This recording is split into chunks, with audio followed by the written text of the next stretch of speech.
Καλησπέρα στην φίλη μου του Χατζοπούλου. Βρισκόμαστε Times Square, απευθεία σύνδεση. Έχουμε συνδεθεί για το απολύσιμο των εκλογών. Όπως βλέπετε, στο κούτακο πίσω θα ανακοινωθούν οι άλλες εργαλείες. Ανακοινωθούν τα πετελέχη.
Is everybody ready? I believe so. Yes. Yeah.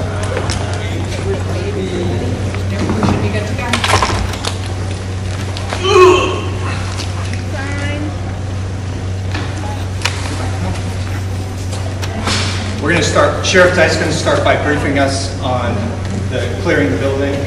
I'll go ahead and talk about the threats, and the commissioners will be talking, Commissioner Maxwell will be talking about how this affects voting and how we've reacted as a county to be able to make sure everyone gets to vote today. And if each person could say and spell their name and title, please? Yep. Thank you. That's it? All done? Good evening. I am Sheriff Kevin Dyke, the Chester County Sheriff. At approximately 6:50 p.m. this evening, the voter services received a bomb threat via email, during which time the director of DES, along with others, made a decision to evacuate the building for safety and precaution purposes. It was during that time that the sheriff's office was notified. Once we arrived on scene, we dispersed our explosive dogs to clear the building, during which time it was cleared, nothing was found, and all safety and security measures were then put in place. Good evening. I'm Christopher Deborah, and the last name is spelled D-E space B-A-R-R-E-N-A. I think S-A-R-O-B-E, Chester County District Attorney. I'm here to echo what Sheriff Dyke said, that the building is safe and secure. We've worked with Chester County detectives, local law enforcement, providing assistance to secure the building. But we also contacted the FBI immediately. We've been in coordination with the FBI. That's right. I can tell everyone that this appears to be overseas in origin. Defer to the FBI statement about where it is, but I know they are working off an idea that some of the IP addresses are coming from Russia. And what is clear from all the recent news reports and information from the FBI is that this is part of a persistent, coordinated attempt to call in bomb threats to swing states in order to disrupt the election. And we prepared here in Chester County for something like this. We deployed all of our resources just like we planned. And I'm happy to say that the building is safe. The threat appears to be dubious. And we are functioning as if, just like we planned. So with that, I'm going to turn things over to Commissioner Maxwell to talk about his team's great effort to make sure that every voter has a chance to vote tonight and get out the information about where they can vote if they were disrupted. Good evening, everyone. My name is Josh Maxwell, Chair of the Board of Commissioners Elections here in Chester County. To my left is Commissioner Mary Moskowitz, who's going to talk about some of the, Commissioner Eric Rowe, going to talk about some of the things the DA mentioned. At Chester County, we take election security and security in general very, very seriously. We were prepared for the GSC and our other government buildings for any threat that might come through on this election day, or quite frankly, any other day. So our staff was very prepared for this bomb threat. Got the GSC up and going after some dogs were able to look for bombs. And some of our work was delayed for a short period of time. Our election staff is still full throttle, ready to go. Emergency services staff is made quick work of this because of the preparation that they had. And we're incredibly proud of our election team, our emergency services team, and all the law enforcement in Chester County that did a great job keeping us all safe. With that, I'm going to turn it over to my colleague, Commissioner Mary Moskowitz. Thank you, everybody. My name is Marian Moskowitz, M-A-R-I-A-N-M-O-S-K-O-W-I-T-Z. I am Vice Chair of the Board of Commissioners. And I just want to talk a little bit about this coordination because it involved not only our district attorney's office, our sheriff's office with our dogs, our amazing dogs, the FBI, our Department of Emergency Services. Everybody has been prepared in the event something happens, and everybody did what they were supposed to do. We are very grateful. We are now back in the building. We did not lose much time, and mail-in ballots are being counted. There's really no delay because that's in a different building. So we are set up to start collecting the vote tallies at the GSC, and everything is running smoothly. Thank you. Commissioner Rowe? Good evening. I'm Chester County Commissioner Eric Rowe, E-R-I-C-R-O-E. The Chester County Government Services Center was home to 2 polling precincts here in Chester County, West Goshen South 2 and West Goshen South 4. Those voters who were not able to vote at the Government Services Center are being diverted to 2 neighboring polling precincts. One is the Seventh-day Adventist Church on South High Street in West Goshen Township, also known as West Goshen South 1. The other is Glen Acres Elementary School, also known as West Goshen South 3. Those voters who had not been able to vote yet will still be able to vote until 10 o'clock p.m. Chester County Common Pleas Judge Nicole Forzato signed an order extending voting at those 2 polling precincts until 10 o'clock p.m. Not only were those 2 polling precincts located at the GSC, but the Chester County 911 Center was also at the GSC, and it seamlessly transferred to an alternative location. I think this incident showcased that we were prepared, that we had an incident command center ready for any situation, including this one. And I'm pleased to say that we should not be terribly delayed in getting our results from most Chester County polling locations, apart from these 2 locations that were disrupted. Thank you. Questions? Sheriff, I don't know if you can answer this question about how many people were in the GSC at the time and how long they were evacuated and then allowed back in the building. I can't give you a specific number of voter services building. Our EOC was assigned there, as well as members of the Department of Emergency Services. I would say by the time we arrived, the Sheriff's Department arrived, the building had been evacuated at that point, which was probably within 10 minutes of receiving a call. And then when were they allowed back inside? After about an hour and a half after the sweep was done on the building, as well as the parking lot area, they were allowed back in the building and was rendered safe. Question. Yes. Is the FBI still involved in the investigation? Yes, the District Attorney's Office, Chester County detectives have been in constant contact with the FBI. And the email was sent to whom? Who got the email? Was it to a specific person? Was it a group of people? Who got that email? It's my understanding it just came into voter services. So a bunch of people got the same email? I'm sorry. Voter services collected all this. Okay, so like a general email.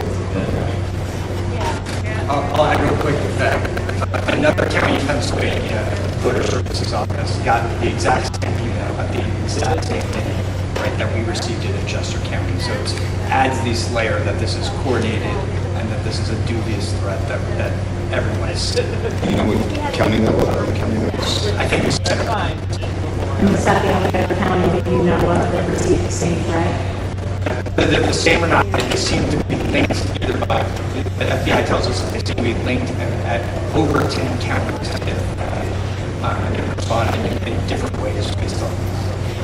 We had heard some reports that some of the emails were sent in Russian. Is that what happened here? Ours is in here.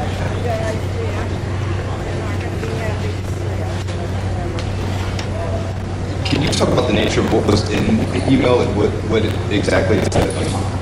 Generally, it said there's a bomb threat in the government building. Yeah, someone responds that it's going to explode. There's something to that extent. It's just, it's a generic bomb threat. And at this point in time, are all ballots secure as far as you're aware? As far as we're aware, there's no problem and it's up to the commissioners. Every ballot in Chester County is absolutely secure. All buildings are secure. Our work is laid for about an hour to an hour and a half to ensure that the election here in Chester County is 100% safe. In terms of people who were impacted that were trying to vote, I don't know who this would be a question directed to. They're going to the other polling locations, and that's been extended till 10 o'clock. Does that also include other voters, or is it just the impacted voters who are going to the impacted building? Only people who may vote after 8 p.m. and until 10 p.m. are those voters who were either in line at a polling precinct anywhere in Chester County by 8 p.m. or were meant to vote at West Goshen South 2 or West Goshen South 4. Those two polling precincts, their voters are allowed to vote until 10 p.m. at either the Seventh-day Adventist Church on South High Street or at Glen Acres Elementary School. How do you tell if people are coming there for that reason, that they have to show something? So they will be voting provisionally. In order to vote provisionally, they need to provide their addresses as well as other information specific to that voter. And then those provisional ballots will then be reviewed at a later time. So we will know who was meant to vote at which precinct. What is that other information, so voters who are considering going can know? I voted by provisional ballot myself today, and to provide my home address, my full name as it was on my registration card, my phone number, and my email address. Did you have to vote provisionally because of the incident this evening? No, I did not. What was the reason that you had to vote provisionally? I lost my mail-in ballot. But you know what? Our voter services staff in my polling precinct did a great job taking care of me. They're going to do a great job taking care of everybody in West Goshen South 2 and West Goshen South 4. And does this impact any other voting precincts other than those two voting precincts that you identified? It does not. So any other person that is in line after 8 o'clock in any other precinct in Chester County will not be afforded the opportunity to vote after 8 p.m. At every other precinct in Chester County, they needed to be in line by 8 o'clock p.m. And so long as they were by 8 o'clock p.m., they get to vote. Were there any voters in the GSE, what's it called it, who would activate? How many do you know? And some of you said that you were prepared, for whatever. Was there anything, any indication prior to this that there would be these specific threats, or were you just generally prepared for? No, we have learned a lot along the way as every county has. And we really set up the structure where in the event that anything went wrong, we had a response, an immediate response, to make sure that everybody is safe and secure and our ballots were safe and secure.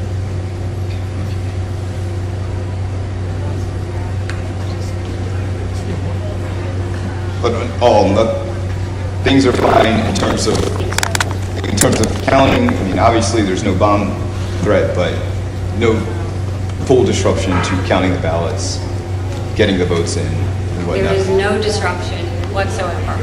What time do you anticipate the precincts having the votes in at the other locations other than the ones that were impacted?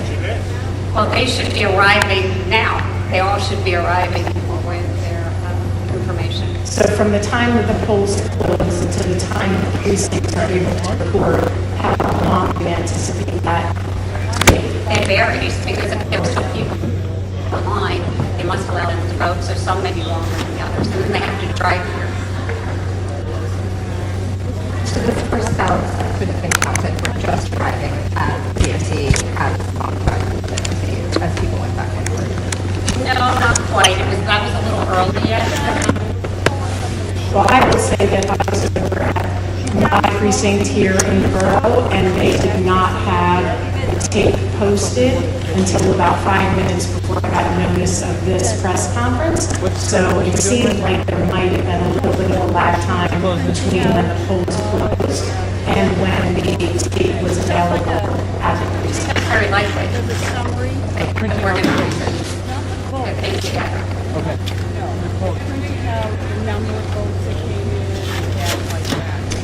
Sheriff, can you just spell your last name for me so I can have it on? First name is Kevin, and Dykes is David YK. Thank you, sir. And they're doing that right now. Is there anything you can say to the voters who might be upset or intimidated or afraid after this? Back out, people who are sometimes out here. It's very disappointing that elections, which are run by nonpartisan election officials, attract so much negative attention. I think every resident in Pennsylvania, regardless of their affiliation or passion about their religion, feels that in some way this year.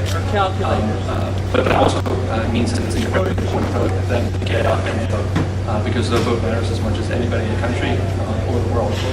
So we're encouraging all of our residents to get out, make sure they get their vote counted, because this is just an example of how important that vote is. And I just want to go back to the 911. You said 911 is in that building? The 911 dispatch is Yes, sir. in that building? How was that impacted at all for that hour? You mentioned The building was evacuated, the entire building. So was the 911 and dispatch Yes. system interrupted for an hour as well? Yes. But they will there was a second location at the Public Safety Training Center out in South Coatesville. Oh, there's another location Yes. that picked up. Once it was evacuated, they immediately began to move operations over to that location. Okay, thank you.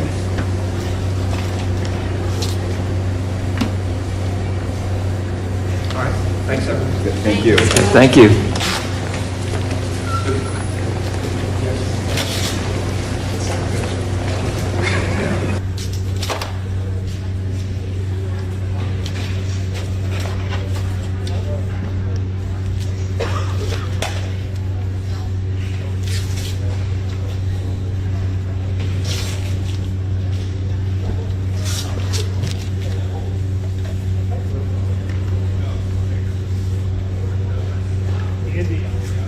Here's a line of the stanchions, right like down the end of the map, all the way down to the right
don't claim it now, then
there's a blue pin down that end on that row of tables that's got what's shit in it. Oh yeah. So it, yep.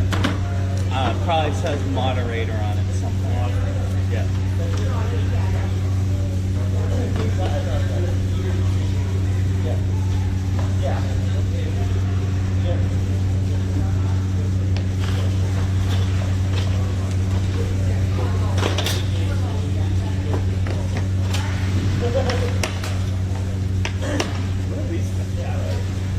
It's the inside of the roll.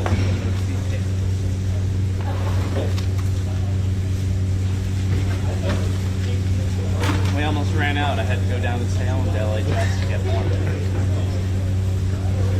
That was an hour of my night. Did they come to Ballot? Ballot?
steal any of these over here. Can I look at this one first? Sure. I want to make sure who it belongs to. This is a dairy table, so.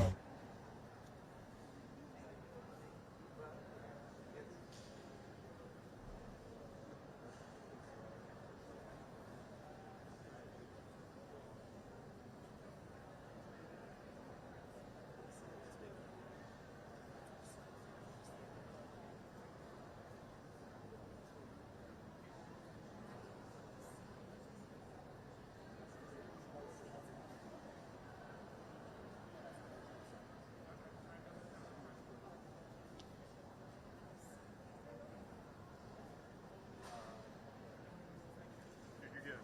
All good, man. Appreciate you.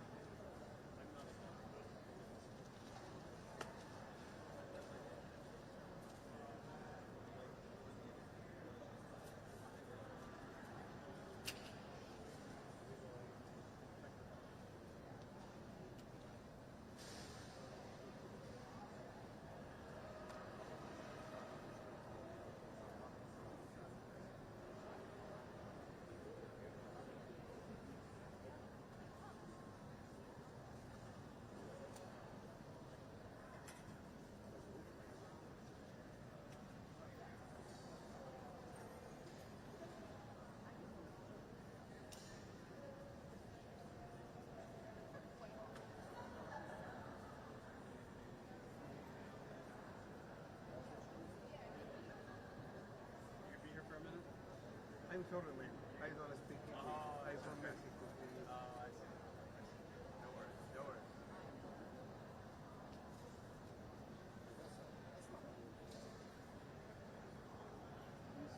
Okay.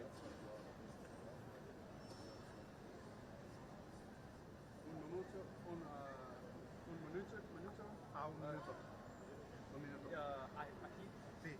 Okay. Maybe 10. Okay. 10 minutes. De 1 a 10. Va. Sí, hermano. Okay, I'll be right gracias. back. Thank you.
Arriving now, we have Dorothy Benson, Senior Center. Dorothy Benson, Senior Center.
We have Frederick Douglas Paxton, Tiffany Frederick Douglas Paxton.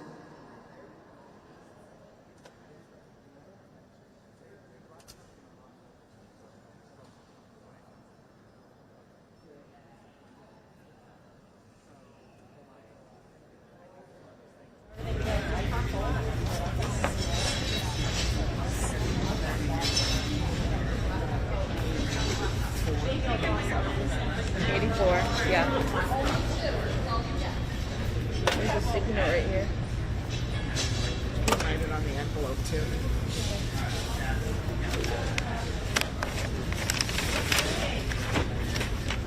Woo, baby. We can, nope, we can't. We can't what?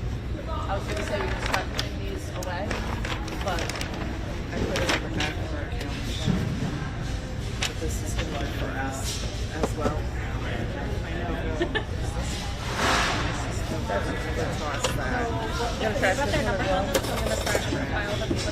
Okay. I still have them right in. I'm gonna lock these back up. Can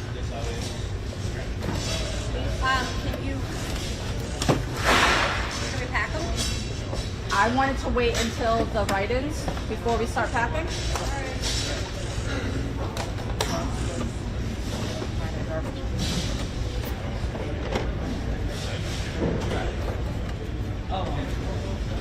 I'm gonna give these to Dave then. Okay, and then that way I can get the okay. Yep.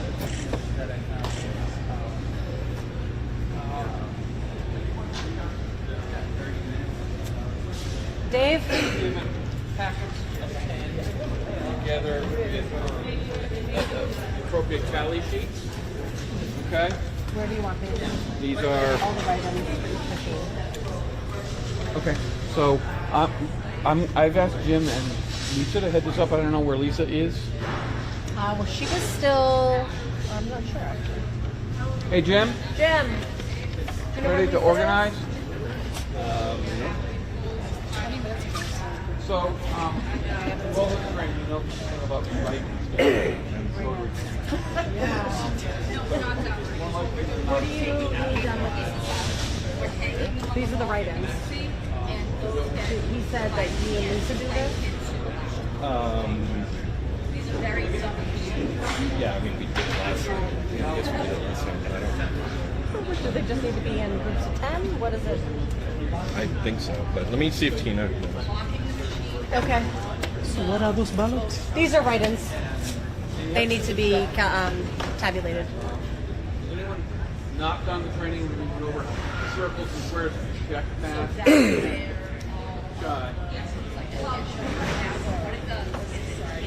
So the way we do this is usually tick mark, cross out. Under that, translate that to narrative over to the right.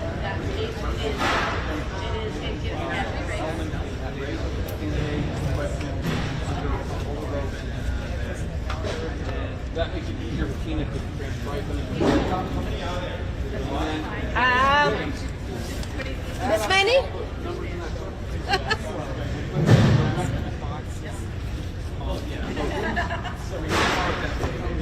What that number has to be. I know. It is the data. It really is.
just came from Huntington Place in Detroit, where workers there finished tabulating every ballot received before 4 p.m. today, and the process to tabulate the remaining few thousand ballots over the next few hours will unfold more smoothly and efficiently than I think we had anticipated going into today.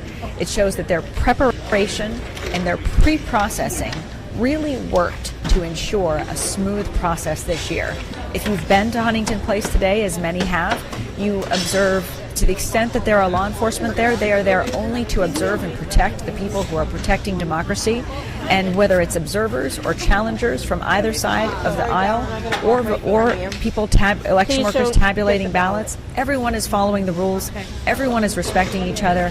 Everyone is observing the process or being a part of the process. And as a result, we're seeing the smooth and efficient, secure tabulation of those absentee ballots in Detroit.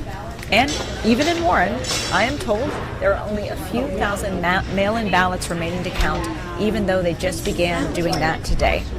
So to ensure this efficiency continues, we do want everyone to respect this process. It's critical in these next few hours as the work to protect and tabulate the voice of our voters is done. We want to ensure that every valid ballot is counted and that we give space to everyone working to do that work. At the same time, we don't want to give space to anyone who attempts to make premature declarations about the outcome of the election in Michigan, be it a candidate, a news outlet, or an unverified rumor on social media. We need to ensure that all votes are tabulated to ensure the democratic process unfolds as the voters intend and the law stipulates. So while it is possible there will be races or ballot questions where results, even minimal returns, are clear, the vigilance that we must hold will be critical in any question of a close race. And I'm relying on the media and voters alike in partnership with my office, and out of respect for the will of the voters and the work of the volunteers tabulating these ballots, to stand tonight with us. We have been and will continue to be entirely transparent during this process to ensure that when misinformation, if it is spread, it is quickly recognized for what it is, an attempt to undermine confidence in our system and sow seeds of doubt about the outcome. Make no mistake, when we have any results to share, it will be because they are the clear and unequivocal will of the voters. This is an incredible day for Michigan, and this is an incredible day for our nation.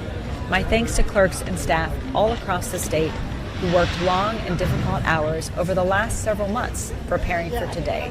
Their preparation paid off in a smooth and successful election, and I'm grateful to so many members of my team here tonight who helped facilitate that work all throughout the state, all day today, and the many partners we have had along the way, from our faith leaders to, yes, our sports teams. And that's one of the reasons why we're here in Ford Field tonight, to really emphasize how important these partnerships were, from faith leaders to sports leaders to business leaders to law enforcement and our Attorney General, all of whom share with us a belief that our democracy is at its strongest when every voice is heard and when every vote is counted. Finally, I want to thank the millions of voters who participated in our democracy this election. Just like our Lions, you have made winners of all of us. Thank you. Yes, sure thing. Happy to take any questions. Go ahead. Dearly Horn with WWJ. Were there any instances of any issues or any misinformation spread today? And if so, how was that addressed? Yeah, one of the candidates, the former president, said there was a strong law enforcement present in Philadelphia and Detroit. That was not true. We quickly debunked it. To the extent that other people were upset, it was usually just because they couldn't get one of these stickers.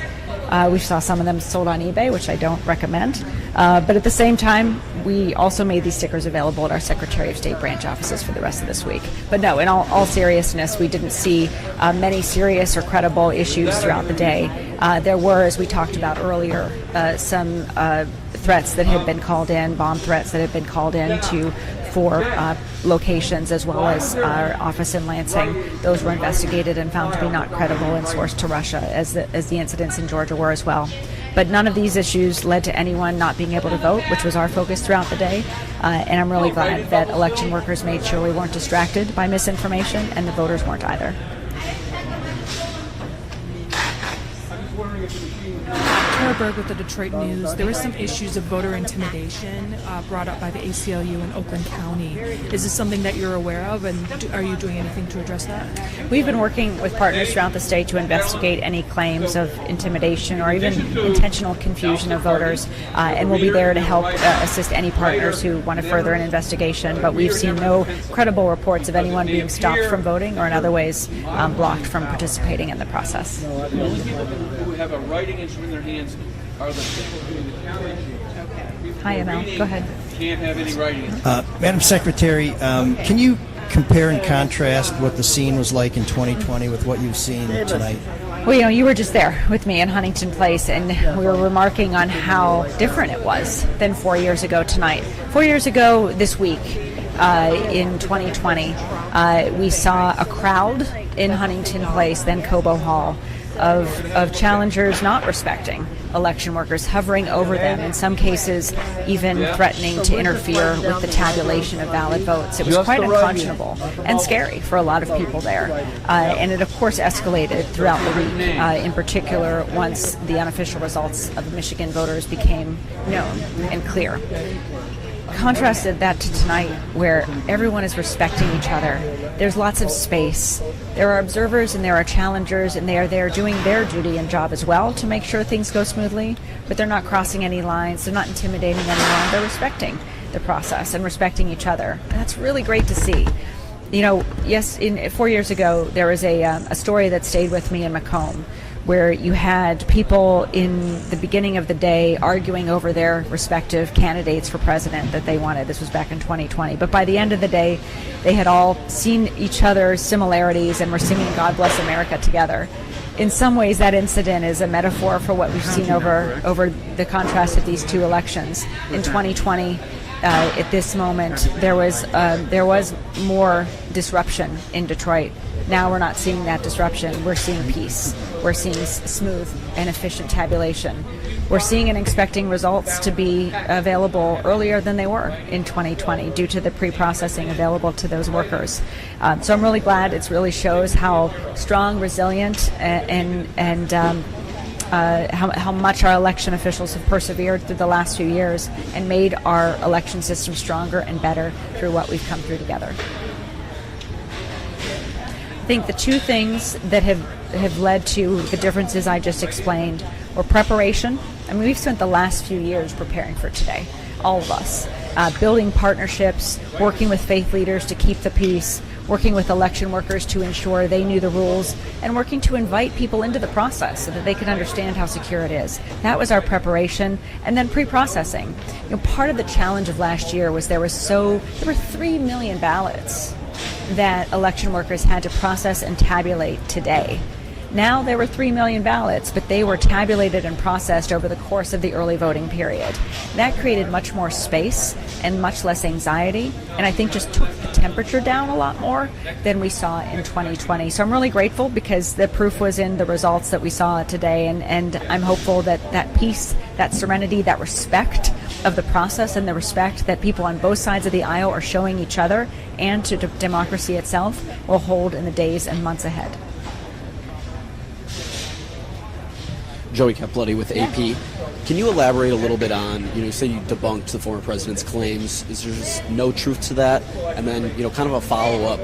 Are you concerned at all that the former president is already making, as you're saying, false claims before polls were even closed? Are you concerned about that later tonight? Well, I think the first thing I've tried to make clear is that candidates don't declare who wins elections, voters do. And so we'll remind any candidates who try to make premature declarations of victory in the hours or days ahead that they're not the ones who gets to decide who wins. It will be the unofficial tallies and votes in battleground in all states around the country. And that's what we're focused on delivering for the nation today here in Michigan. But secondly, yes, if there are either candidates or other bad actors or even foreign bad actors who try to continue to inject confusion or fear or sow seeds of doubt about the sanctity of our elections in the hours and days ahead, we'll be there to speak the truth and ensure people know what is actually happening. And if I could go back to comparing where we are now in 2024 and 2020. In 2020, we saw an uptick in misinformation leading to many threats of election officials that we've endured in the years since. And of course, a lot unfolded in the months following that election year, or that election day. What we've seen now, however, in 24 is not necessarily a reduction in that misinformation, but an increase in people prepared to fight it. An increase in people like faith leaders and business leaders and sports teams who have come together to help us whack every mole that comes up. And that's been a real success story, and it's, I think, one of the ways we've been able to more swiftly respond to misinformation and debunk it quickly, because there's so many of us with eyes on the process and with an awareness of how far people might go to sow seeds of doubt and a willingness to defend the truth about our process at every step of the way. Yeah. I'm Secretary Aaron Davis with the Washington Post. Can you elaborate at all on the 4 sites that there were bomb threats made? Similar to, we've heard from Secretary of State in Georgia that those were predominantly in heavily Democratic areas. Was there a similar profile to those 4 spots, and can you be more specific about Yeah, you can those? argue that. I mean, there were 4 voting locations and then our office in Lansing as well. We look at them more as swatting attempts of sort of accusations that something bad was happening in these locations, and then when upon investigation there wasn't. One of the differences, though, as I saw things unfold and talked to officials in Georgia versus what happened here, is that we didn't see any disruptions of the voting process as a result of these attempted bomb threats. And that's really, I think, speaks to the success of our election workers who just kept making sure things went smoothly. And that was really great to see. And that, again, was our focus. Make sure we protect the ability of people to vote and then also counter the misinformation and keep everyone safe. And was there specific evidence that did tie that to foreign actors that you saw? Yeah. According to our sources with law enforcement, the roots of the same threats from Russia to Georgia, the state of Georgia, were rooted as well in the threats here in Michigan. Sarah Schultz with Local 4. Did we get a bunch of first-time voters who registered today? There you are. Hi, Sarah. Hi. Did we get a bunch of first-time voters who registered today? And overall, how would you rate the turnout for this election? Yeah, we saw nearly 22,000 Michiganders register and vote today. The exact number was 21,754. We'll have more details on the demographics and locations in the days ahead of those numbers. In the past, it's been usually 6 communities, particularly Ann Arbor, East Lansing, Detroit, Grand Rapids, Kalamazoo, and Dearborn, where we've seen that. That's in past years. We'll do that breakdown in the days ahead to get more of that information. And your second question was turnout. I mean, I as I've said already, turnout was through the roof today and throughout this election. Really started, as Pastor Bland was saying, with the early voting process. You know, when we worked over these last few years since 2022 to prepare for early voting in this election, our biggest concern was that people wouldn't know that you could vote early. And a lot of our research leading into today showed that in some cases half of the voting population didn't know you could vote early. And now we're facing a scenario where 1.2 million Michiganders actually did vote early in person in this election, which speaks to our success in educating voters about this option, and I think really changes the culture of voting in our state and will change the culture of voting in our state for years to come. I think given that we're now in the third of 3 back-to-back high turnout elections in our state, and we're potentially looking at the highest turnout election in state's history once all is said and done. Given all of that, with the early voting process and period, it has undoubtedly made voting more convenient in our state, and I think that's why we're also seeing a lot of new voters show up this year. We announced earlier that about 15% or so, maybe more, of the people who voted early were new voters, were first-time voters, and we saw a lot of people showing up today who were new voters or first-time voters as well. That's our goal every year, to get more people voting, to get more first-time voters in the process, and early voting was a big reason why we were able to, I think, do that so well this year. Secretary Benson, Orlando Brand Williams, excuse my voice, with the New York Times. Just a clarification, 2.3 million mail-in ballots, and 94% of them came back.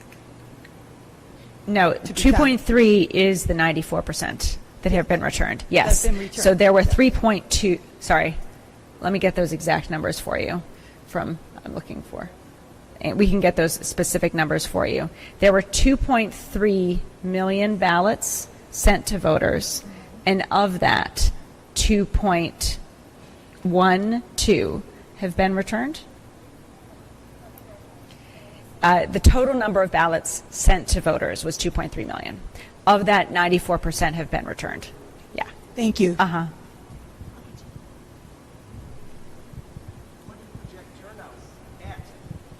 Well, going into today, we were at 3.3 million. 1.2 million through early, 2.1 through absentee. And so for today, if we had 2 million or more participating, which is what we had in 2020, then we would be at about between 5 and 5.5 million. We'll know more tomorrow morning what those exact numbers are. But anecdotally, we saw both long lines and fast-moving lines at every precinct I visited today, and many of our staff visited. So that would suggest to me that we perhaps had more people turn out on Election Day than we did in 2020. And if that does turn out to be the case, then we will have broken the early voting, the total voting turnout record in Michigan in recent history. So we'll know more tomorrow. I think we'll do another press conference in the morning with those specific numbers. But every data point I'm seeing suggests we're on track to break that 2020 record. We don't know yet. We'll get that as soon as we know those numbers. We'll be able to run them for you. But the way I'm looking at it now is, going into Election Day in 2020, 3.3 million citizens had already voted. Similarly, going into this Election Day, 3.3 had already voted. And so the question is, did the same number of people vote today that voted on Election Day in 2020? It appears to be yes, perhaps even more. And that's what gives me sense that we are on track to break that record. Other questions? Yes. Do you want to get a microphone real quick? Hi, Sumire Kuneda, Mainichi Newspaper of Japan. I have a quick question. Like, I've read some of the attorney in the social media. He said he claimed one person voted 29 times in Detroit, and he said he got this information from through the FOIA, through the State's Department database. Yeah, that doesn't sound accurate, but we will continue to debunk misinformation as it arises. But there's no evidence that anything like that actually occurred. So there's no data on. Yeah, I mean that's the type of thing that would quickly become apparent, and I would really caution anyone against amplifying misinformation that is posted on social media to that effect. And that particular issue has been debunked, but thank you. And we can get you more information on that specific one. Thanks. Yeah. Hey there. You mentioned that you're hopeful to be the first of the 7 battleground states. I'm a little competitive. Yeah. I'm at Ford Field, for crying out. Yeah. Do you know of any places across Michigan that had to stay open beyond the polling close times? No, we checked on that, and there were a few lines right as we were approaching 8 o'clock, but most of them had been completed by 8 o'clock, and there were no reports of long lines on campuses or anywhere else around the state after 8 o'clock. Hi, Anna Liz Nichols from Michigan Advance. I was wondering if you happen to know where the last vote was cast in Michigan. Oh, I wish I had data that granular, but I do not. I'm sorry. That sounds like a great thing to be able to throw. You know what? If I had that information, I definitely would have included it in my remarks. We do know some of the places going into today that had particularly high turnout, like Ann Arbor. I was at 60% turnout going into today. We've also seen reports that some communities, like Traverse City, are even higher. We'll know a lot more data in the days ahead on that front, and those types of questions also would be good to ask our local clerks too. Thank you, everybody. We will be having another report tomorrow, not here, but at our office in Cadillac Place. And I'm also going to be around here for a while in case you have more questions. Thank you. And we have stickers if anyone wants them. Thank you again for being here.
That's constituent services. I hear it all the time. People call and text me and stop me when I'm on the road, say, your team is so awesome. And I am so, so grateful to every single one of them for getting the job done. Top-notch constituent service is what the people need and deserve, and we're providing it.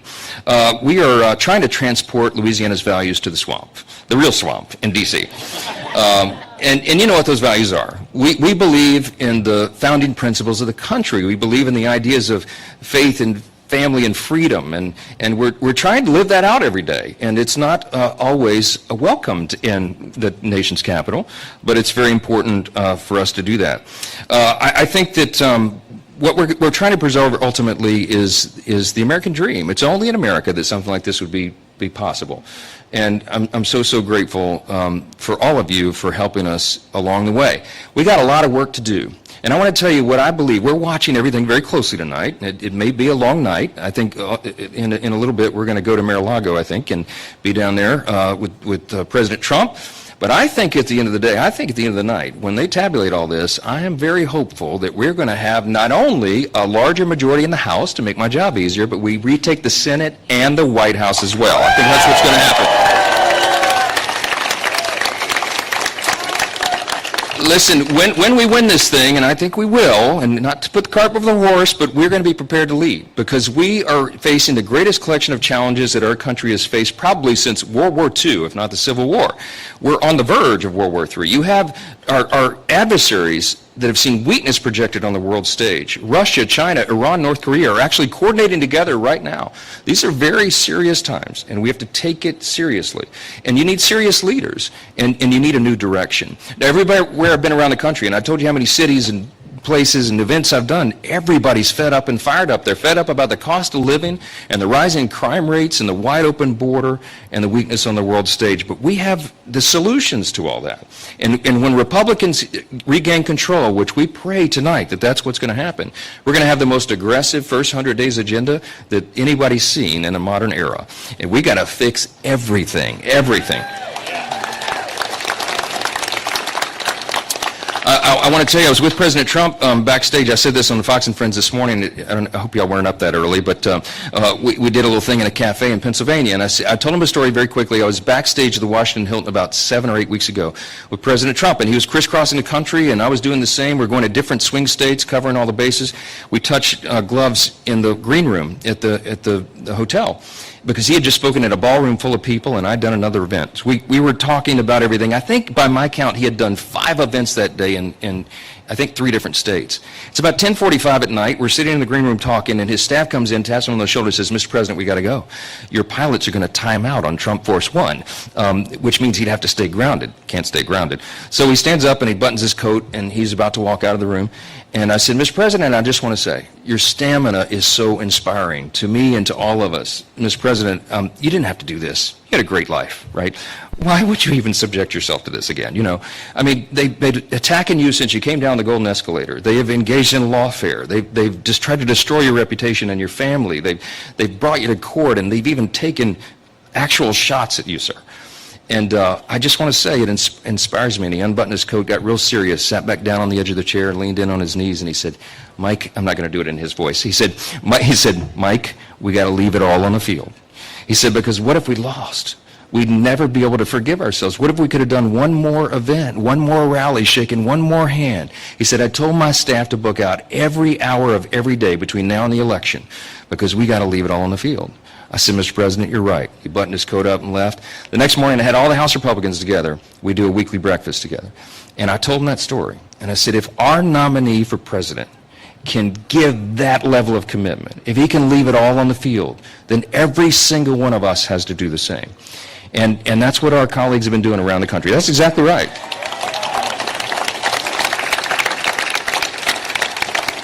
All of us have to do that, because we're fighting for freedom. I want to introduce somebody else, another special guest, and this is a great honor to us. But in the House of Representatives, there's Speaker of the House, and you have Majority Leader. That's Steve Scalise. By the way, first time in history any state has had the top 2 officers at the same time. That's pretty cool. Pretty cool. And then we have the whip, that's Tom Emmer, Minnesota. And then we have the conference chair. So the leader of the House Republican Conference is Elise Stefanik of New York. You probably heard of Elise. Yeah, she's pretty famous. Well, guess what? She's in Shreveport with us tonight. Elise, come up here, will you? Elise Stefanik, everybody.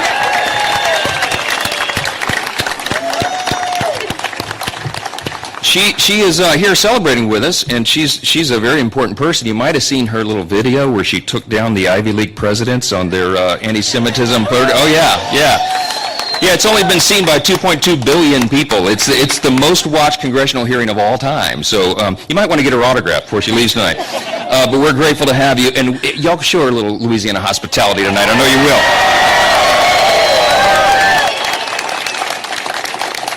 So look, it's too early to call everything, but we're very optimistic. I mean, it looks good. I've been in the war room. I'm calling the candidates as they're calling the races. All of our friends, we're congratulating them. We got some awesome people joining the conference. We got new members coming in, and I think we're going to have many more. So it's going to be a good night, and I think ultimately, I pray, I believe that God's not done with America yet. I think he's going to give us another chance. That's what I believe. That's what I believe.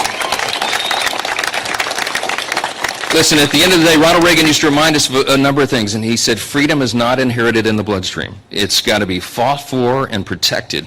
It's got to be taught and passed along to the next generation so that our children and our grandchildren can have the same liberty and opportunity and security that we have known.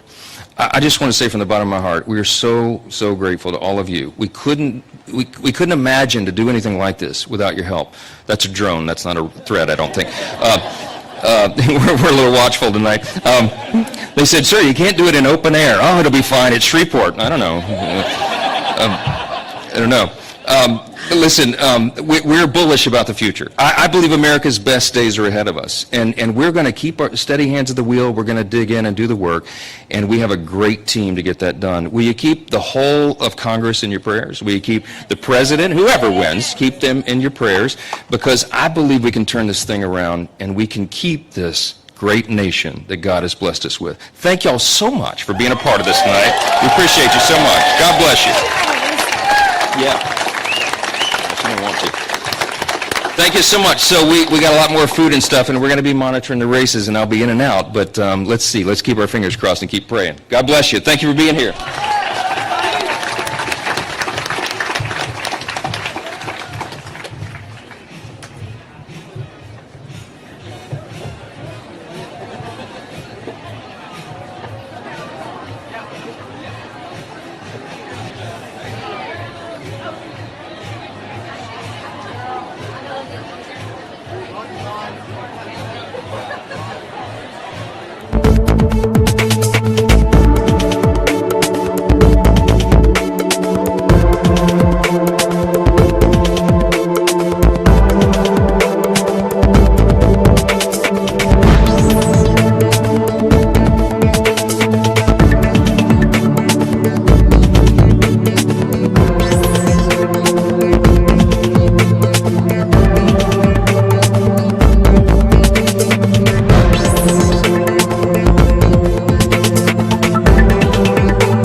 know, would tap on the phone so fast or lose their more heartbeat.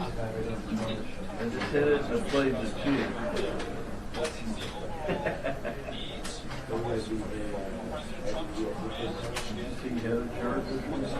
Oh, yeah. I also said I would get it.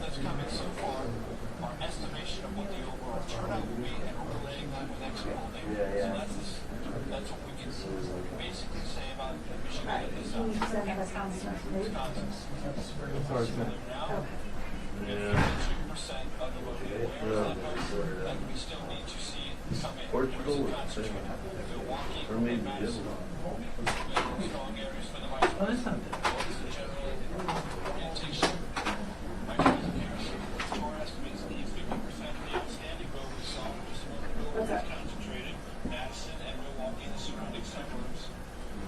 I'm hearing faith in them talking on set. Yes. If you tell me to call 344, I'm on 344. It's not working. Okay.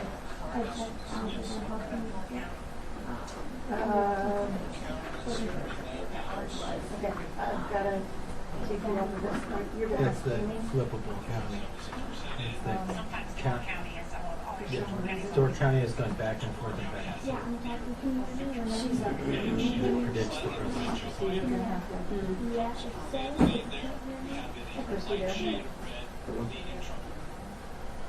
Okay. Just yeah, keep me. I'm about to add you. It's the swingiest county in the country. Alright, so 2 minutes expected. Don't know.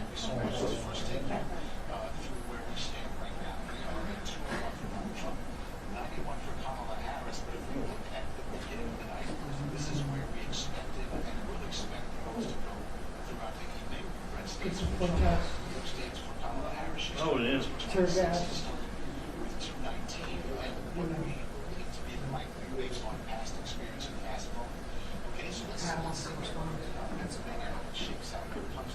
Okay, well,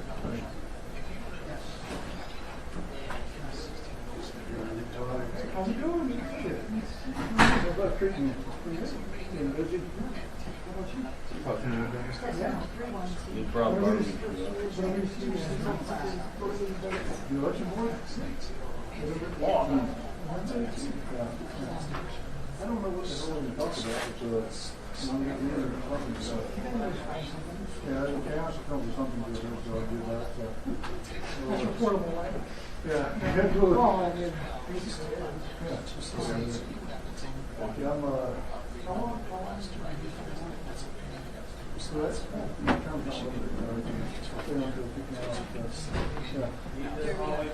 yeah. 2 minutes. 2 minutes.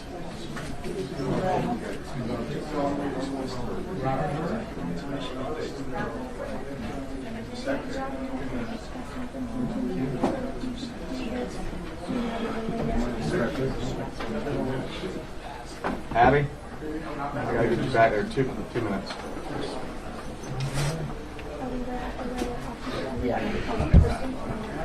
Hey, 2 minutes. Hey, I have to change. So, is that an error or You can hang out next to me. Say that again. I'm gonna be on this side. I'll make sure.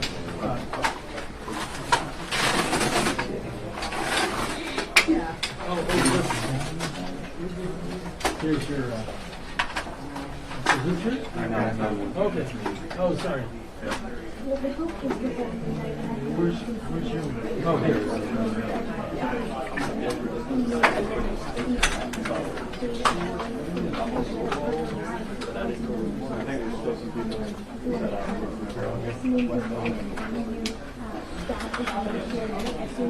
Secretary.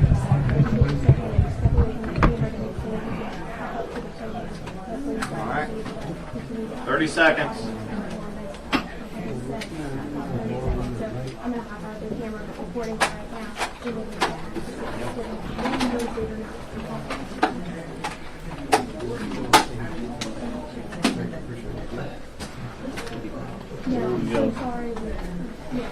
come.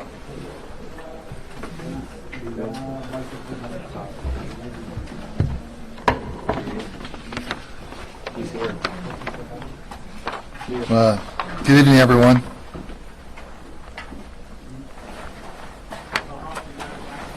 Well, first of all, I would like to thank the people of Georgia. Thank you, Georgia.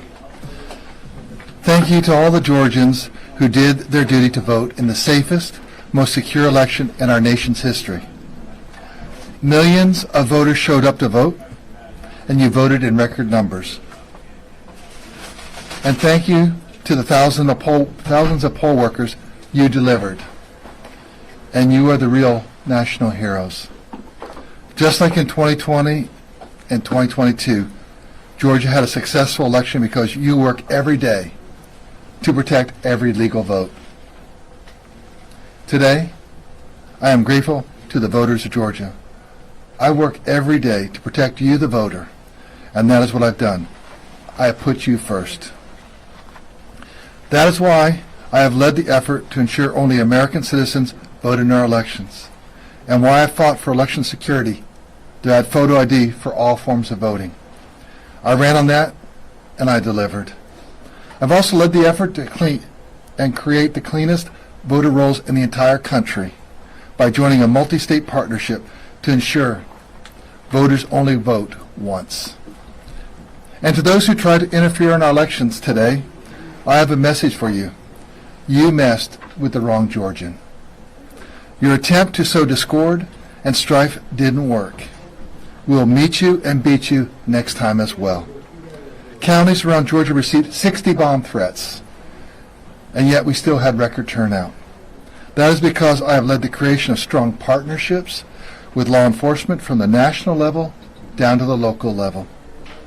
I stand here today ready to defend every legal vote, regardless of the results, just as I did in 2020, 2022, and now. And that is real integrity. Thank you. I think you probably are following where we are right now, and where we see the numbers, 4.7 of the total votes have already come in. That achievement of being done by 10:30 at night is a first in our history, out of the 5.2 million. Also, if you look at who's leading the race right now, Donald J. Trump has an insurmountable lead with the number of votes outstanding. But at the end of the day, if you look at what we did and accomplished in Georgia, I want you to think and ask yourself, what other state in America actually had today an average 3-minute wait time that got as low as 1 minute for many periods of the day? What other state in the country had a 49-second check-in time so that you had end up with less than a 5-minute wait time during the whole process, and you're voting in and out the door in 10 minutes, things like that? I can't think of another one. I know of no other one, and neither do you. We've worked hard to build a team. We built hard to provide the voters the very best voting experience. And then tonight, counties were required by state law to get all the results up for all that early voting that we had, the 4 million ballots. And that was the absentee and the early voting in person. And in spite of the bomb threats that Fulton County had, they still got theirs posted by 8 p.m. So many other counties hit that mark too. And so right now, we're at 4.8 million out of the 5.2. I think that's pretty darn amazing. That goes to the strength of our department that we have here, also to the counties, the hard work that they've done, and the poll workers. So I'm grateful for every one of them working so hard to bring the voters the very best voting experience in the United States of America. So I'm quite willing to take any questions you might have, but it looks like it's going to be a short night tonight. I didn't want to promise and not deliver. So I said, end of the night. Well, looks like it ending early tonight, because it looks like this is pretty much done. Oh yes, we'll have to wait for that final 400,000 to come in, and that's what our job is. We'll stay here I think the results are pretty well baked in based on where the leads are right now. But there'll be other races there that you can look down ballot. I know that that's really of a lot of interest for folks. Where are we from my local state rep? Where are we from my local state senator? And things like that. And we may even have a runoff or two. But that can wait till later this evening, or you can come back tomorrow morning at my press conference at 10 a.m. I'll be there, and perhaps you will be too. Do we have a few questions before we head out? Yes, sir. Part of the credit for these quick results, of course, should go to the fact that the state was able to start counting early votes at the start of the day. There were some concerns early on that there might be leaks or something of those results. The fact that that didn't happen, does that put those concerns to bed? I think we put just about every concern voters. But I don't think the voters had a concern. We had some detractors that have been out there. I think we kind of showed them that it's never been safer, more secure anywhere in America than here in Georgia. And yes, those votes were secured, no information got out, and they were reported quickly. And I think it really improved the process. So Patricia. Donald Trump in the past has called you a disgrace. He said that you should be jailed, and now here you are saying that he has an insurmountable lead. How does it feel to have overseen this election that looks like it will go to President Trump? I did my job. I followed the law, followed the Constitution, and I'm going to continue to do that because I work for the people of Georgia. They're the ones that put me in office, and they're the ones in 2022 overwhelmingly reelected. I think people are looking for integrity. People just do their job, and so we've done our job, and I'm good enough for that. Thanks. You said an insurmountable lead. Looking at that 400,000 or so votes outstanding, the math, it looks like this is done. Yeah, it looks like it's done. So, don't want to say the word, I know it's done, but run the numbers. We did.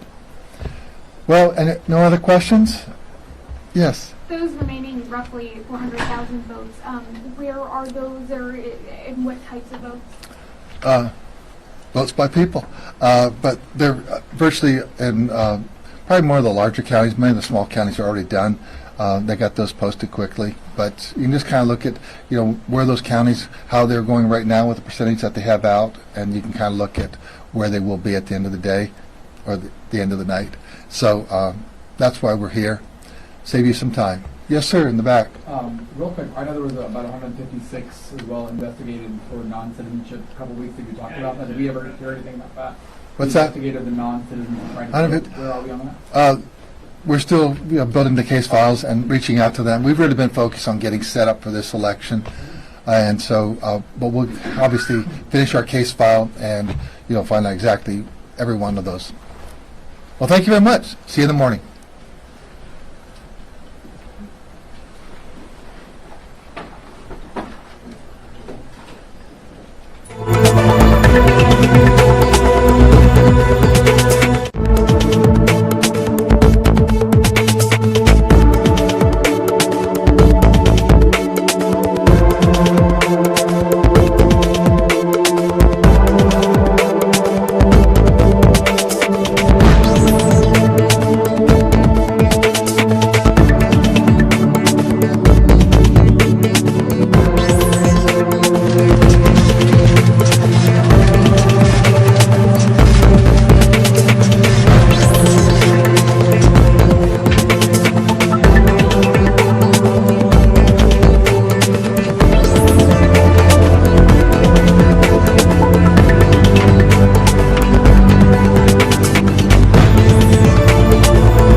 It's just about 11, by the way. I don't know if someone's coming or not.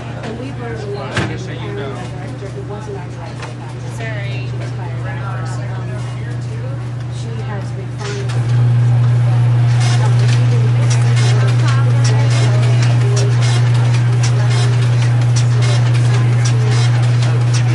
Oh, yeah.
That's it? For now. For now. For now. All right. Yeah, good. Aaron's pop-up will address it, but I already got it all racked up for you. So, Zach, would you give exact 10 meals and put it in here? Yeah, all right. Not like Lucy Jackson. Don't worry about base now. Just pull them out. Make sure you examine them. If there's something else in the envelope, let me know. That looks like this came separated, maybe. Maybe there's two? No, there's just two different envelopes. It moved on you. Oh, okay, bro. I was just like,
24. That one is pretty simple. In this heavy surface here, see where the waste from the shredding go, and it just kind of even straight down and above you because it's like long strips of paper. Like clear them up. You've got lots there.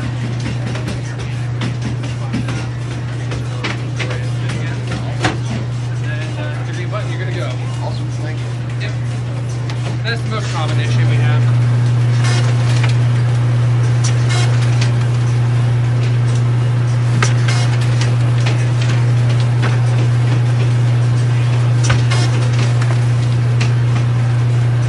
Almost there.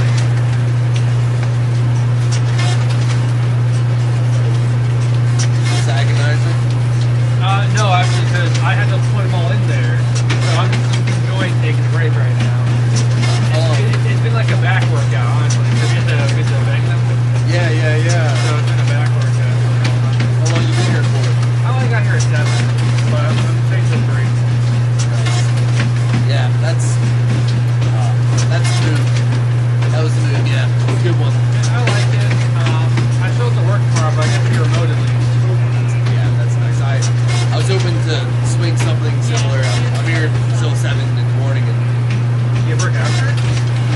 Oh my god. got a big meeting at 10 actually.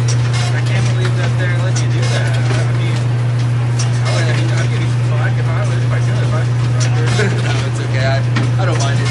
I can swing this once in a while. You know what I mean? I guess so. I don't mind it. I'm feeling my age more and more. That's the other part of it though. I can't do it nearly as much as I used to. What's the part of it? Conservation district. Oh, okay. I walk by your office all the time. Oh, really? How about yourself? DCD, community development. Oh, that's awesome. Yeah, I'm also a third floor at the service center. Oh, right on. Yeah, I thought you guys were mainly remote though. I guess this is okay? Yep. The back side of the ballot's very, very empty. Yeah. But it's fine. What was that? I thought you guys were mainly remote. Are you, We are mostly remote. Yeah. But, the job's a weird job. So, the conservation district, there's the urban side and the agriculture side. And I work on the agriculture side. And so, the job is either kind of in front of a computer or out in the field with a car. So which one are you? Mostly computer. But, yeah, we get to get out, and I like that a lot.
taking a lot of time off. He's had like months off that they've been asking him to take vacation. So he's covered all the hurricanes. Oh, yeah. So me and him both.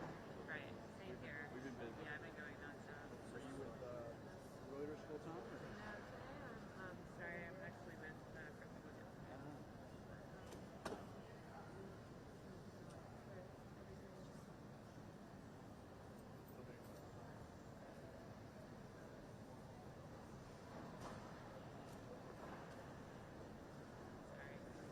Oh, no, it's all good. It's all good. We all got stuff to do.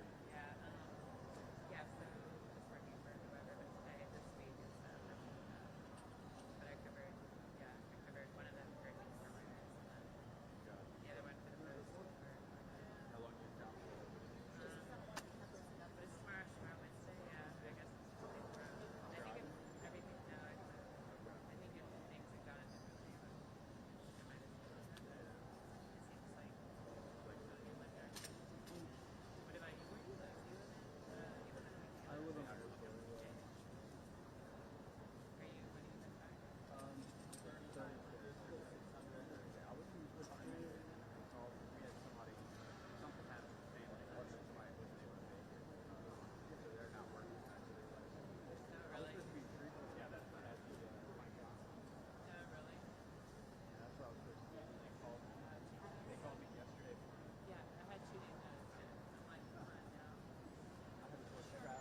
These are the very cards I laid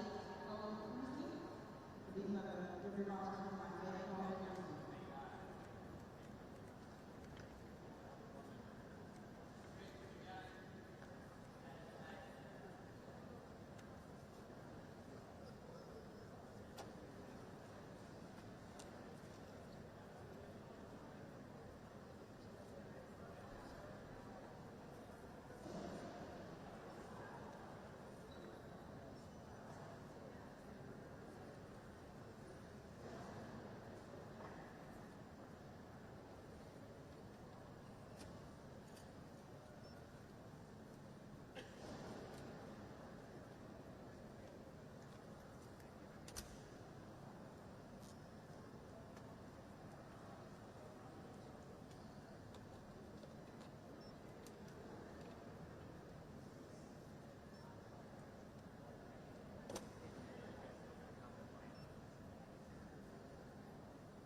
Rachel, last I spoke with you, we were at the store with Seth Bluestein, one of the three Philadelphia city elected committees responsible for the tabulations of the ballots and all election administration in Philadelphia. We expected another release of ballots around midnight Eastern time, and I have some pretty specific numbers that may or may not be useful to Steve and Coral there. I can tell you it's around 50,000 will be a part of that next release around midnight Eastern time, and that would be total numbers. We're going to survey Mr. Bluestein 37,000 votes less. That would include ballots that will be counted, like unsigned ballots, undated ballots, no secrecy envelopes, other ballots that, for whatever reason, don't meet the standard of being counted. So again, 50,000 ballots to be released in less than minutes, and then 37,000 tomorrow. I'll just quickly show you. You know, it looks like actually there's some ballots, something coming in right now. We see we start escalating man, but I do want to show you, Rachel, just come here. One agency is not there and positive ballots. They're on election workers doing their great thing. In about 9 minutes' time, we expect the information about those additional 50,000 ballots. And again, just underscore, tomorrow morning there will be another release in Philadelphia. Here comes it. Let's take a look. Here comes it. Here comes it. Go ahead, Rachel.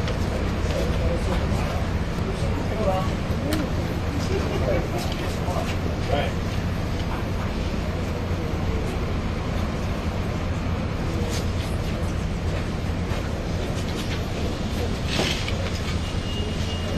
Here, I'll give you one more peek. Just one quick peek. I think they left. Take a look.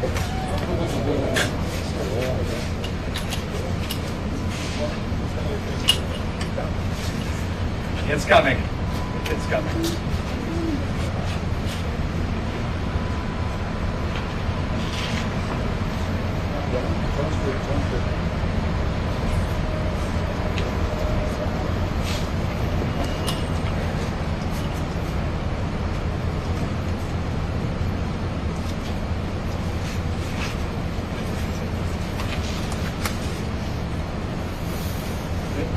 Thank you, David.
Okay,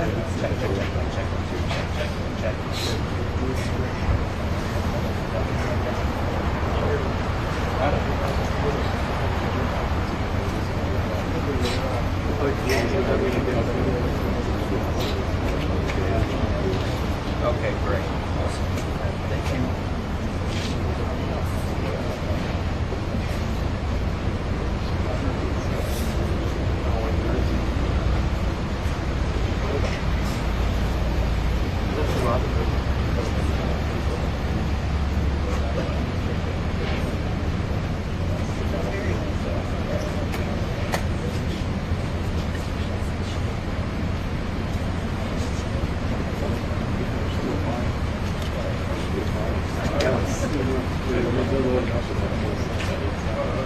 It's people who are really helping us.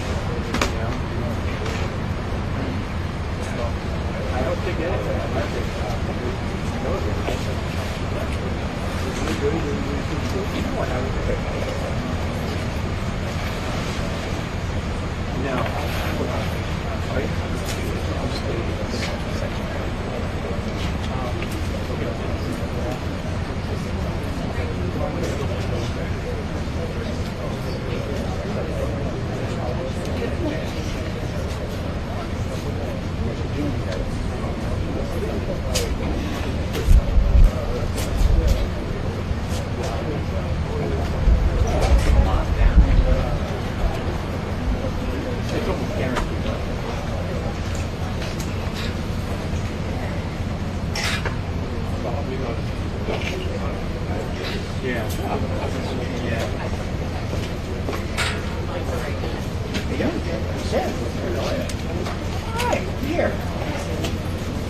I agree.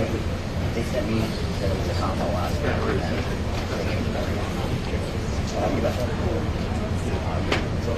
Standing. So yeah. Well, I mean, I think they're probably just covering the rest. Like, I'm very curious where the outstanding precincts are, because that's not we're still saying that we're going to get better turnout in 2020. We're looking at the numbers. Only died by 670 against 68, but I'm like, what is that about this one?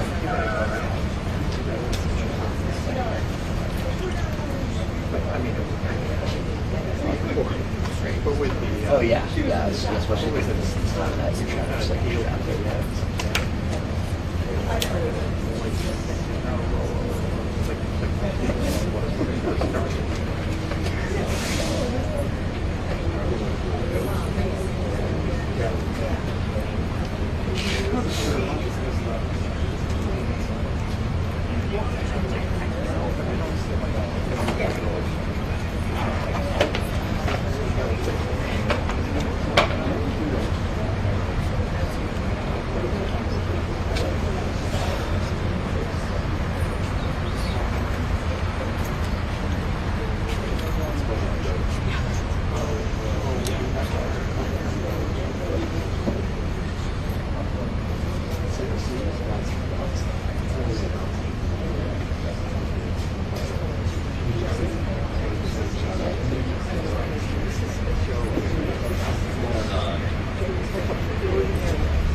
You had a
Heads up, everybody ready? Yeah.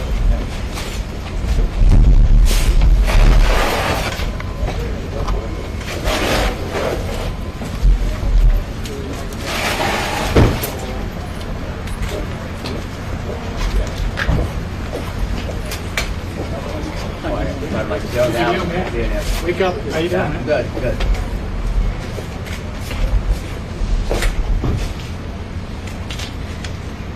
Right on top.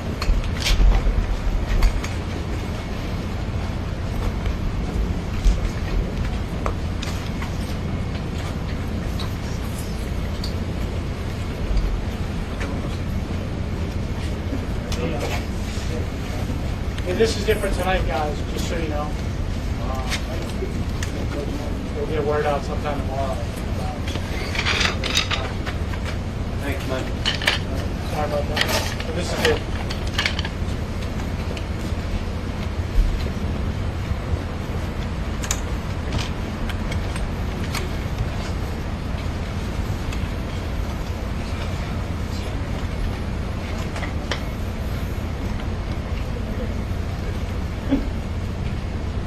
Hey, you rolling on the office. Side shot.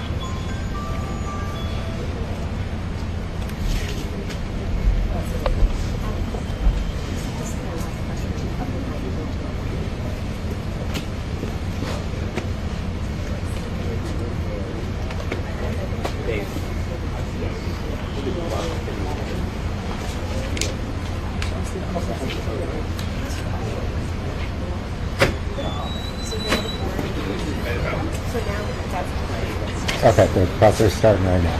Okay. All right, thanks.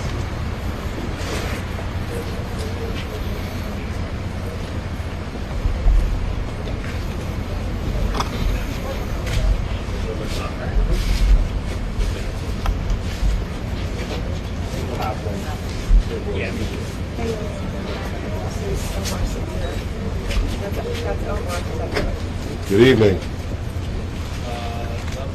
As of 11:55 p.m., there were 713 mail-in ballots received. We have 165,000 posted on the website, and placed at polling place results 437,427. We will continuously post the updates. We will not stop until we are finished. Thank you. About turnout? Numbers of turnout? We still have in-person results coming in, so it's still hard to predict turnout. But what we do know is of the 202,000 mail ballots that we've received, not all of those will count because some of them are unsigned or undated. But we will have another update of mail ballots later this evening, and we're going to continue updating the in-person results as they're coming in. Do you know what divisions are still outstanding? Well, again, we will report them as they come in. Get election night, yes, a lot of logistical challenges. You got everybody just receiving all the results. We will post them up on our website. Thank you. Seth, can you clarify the 165? Can you give those numbers once more? It was a little faint back. I apologize. So our mail results, 202,713. The polling place numbers were 437,427. And our posted mail results that we have on the website is 165,000. And again, our website is vote.phila.gov/results, and we will post them on a rolling basis, and we will continue until we stop. So we're done. Thank you.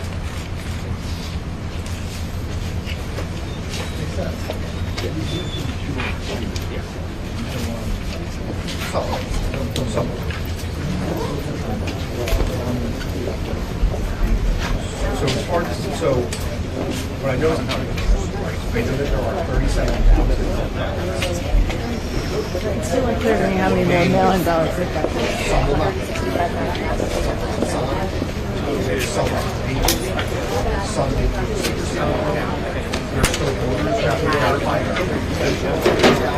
Not a lot. Of the 37,000, not all of them.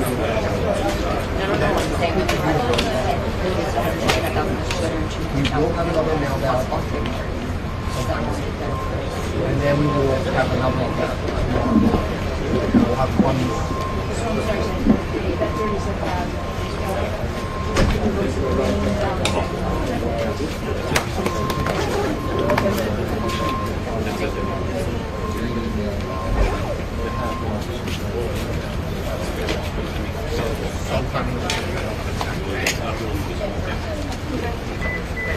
In-person results are coming in, rolling wave It always goes until about 1 or 2 a.m. for those in-person results. All right, baby, let's wrap it up. Well, the in-person results definitely will come, and we're going to have another update on the mail ballot results, so that will go up as well. On our website.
We start rolling.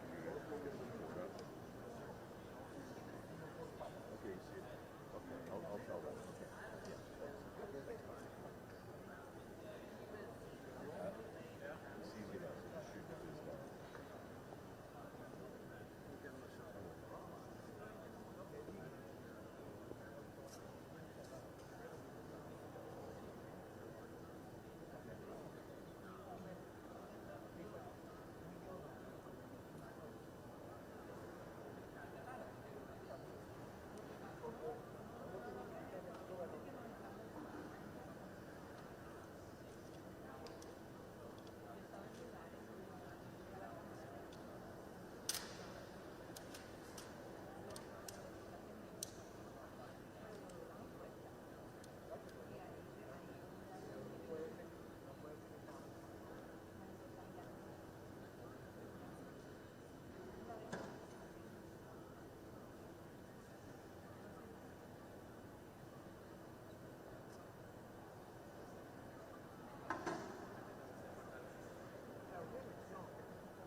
talk about.